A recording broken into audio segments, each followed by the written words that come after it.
Okay, we're on the second part here. So,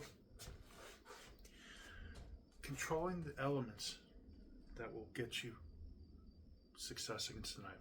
So, the first thing to understand is your goal is always to control the person through either the knife or the CPU, period. The way to do that is to, as effectively and quickly as possible, debilitate, either through the knife or through the person's ability to use the knife. Okay? So here's what usually happens to people, unfortunately. Somebody attacks with a knife and they back up. Okay. Backing up is just like blocking. Okay? It's a defensive mindset, a defensive movement. And by the time they realize they've given too much ground, they may panic, they start to maybe try to run, they fall down. Okay? They are now mounted by the person with the knife, or they are cut from the person raining knife blows, cuts from above. Okay? They've lost their mobility, okay, and they've lost their ability to attack the person. Now let's come full circle here. When we talk about those old Japanese arts, man, they're fun to watch, but they don't really work on the streets now, do they? Well, let's talk about the primary principle that Koryu and armored grappling and fighting, the ancient forms of wrestling that incorporated jiu-jitsu. Well, it was jiu-jitsu. It was jiu-jitsu designed for the period when it was used on the battlefields. Don't go down, right? When you went down, especially because you were in armor, we're talking about when we're using armor, Yora Kumauchi, okay? That was basically it for you. You know, you had some things you could do, but you were in a very bad position. Checkmate. Not check, okay? Maybe not checkmate, but... So, we're back at that point when we talk about this situation, okay? You have to keep your mobility. You have to keep your feet under you, okay? And once you give up, once you take any sort of a movement that is basically just going backwards, you're giving that person multiple opportunities when all they really need is to stick this in you once. And you will get cut in a knife fight. Okay. There's no question about that. So you want to give them as little cracks at the apple as possible. Even if it means when they're slashing at your throat, going forwards instead of backwards, which we'll talk about in a second. So when you have any sort of a movement where they're coming at you and they're doing these stabbing movements, okay, you may deflect them. And I want to talk about that because this is something that I didn't really address in the Mokuroku. The way we use our hands, okay, in multiple fashions, but one particular way, just in front, nothing fancy, elbows tucked. We're just out here with our hands, okay? There's no stylized movement here, okay? I'm not waiting for you to punch doing this, okay? Or this. What these are simply things that will get me to where I need to be towards you, okay? If I want to punch you in the head, okay, and you're punching here as I go to punch you in the head, then I'll redirect this. The way I use these movements, okay? One hand or the other will touch first. It doesn't matter to me. I'm just maintaining tactile. As soon as I feel where your hand is, I can get a sense very quickly about where your head is going to be, okay? So I may redirect this briefly, okay? Coming at this angle, I might redirect this briefly, okay? Come in here, okay? I might redirect this. I might hit with this hand first, okay? Come around, break the arm, come in this way, okay? So this is not set, okay? They're deflectionary. And the same goes when a knife attack is coming, okay? I'm not using these to back up or to be defensive, and I'm not blocking you.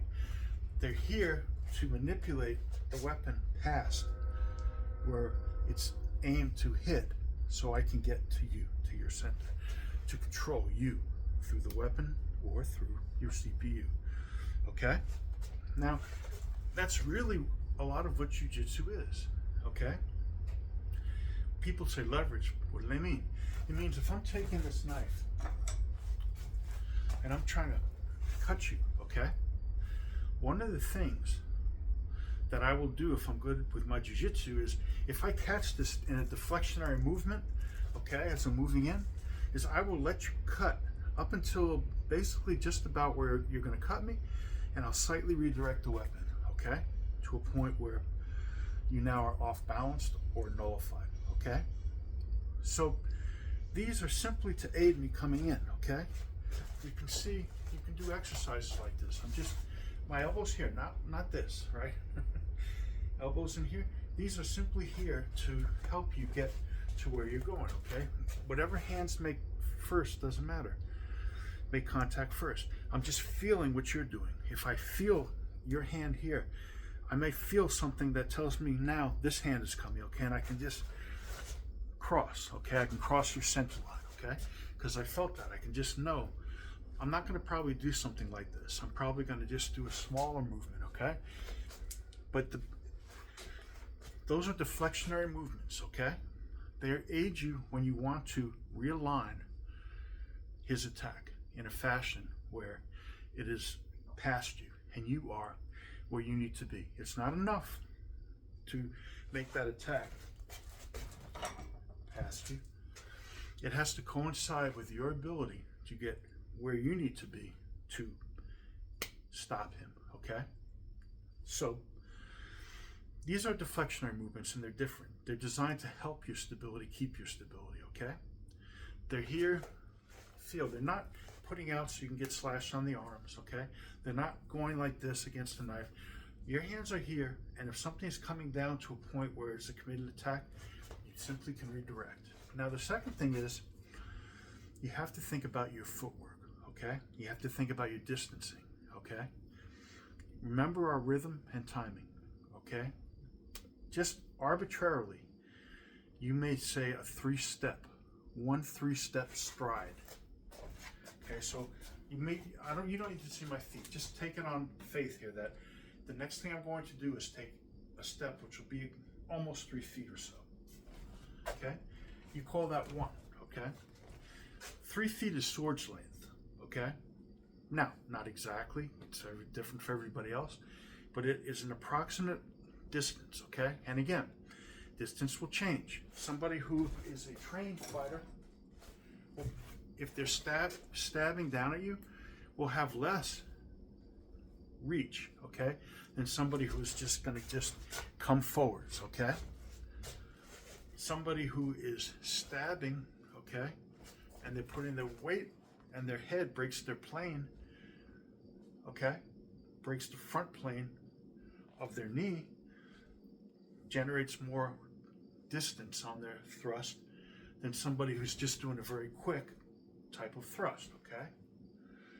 So you use that beat to set up your own distance to where you are either just out of reach of the weapon or just at the point where you will get cut.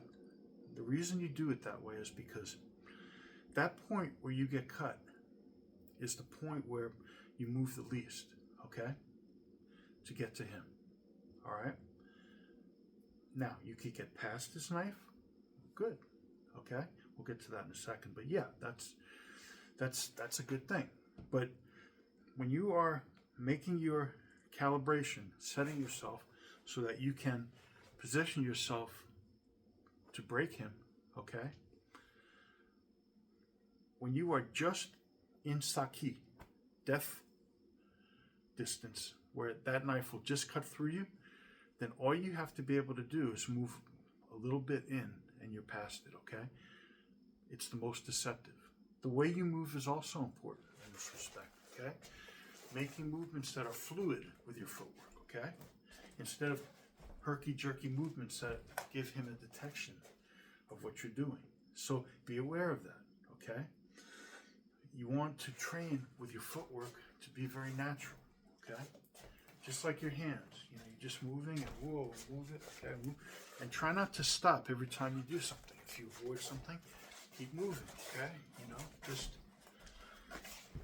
you want fluidity, okay? So that he doesn't detect you. Let him swing wildly. It gives you a better parameter to make your own. Oh, we're going to do a final third installment here, okay?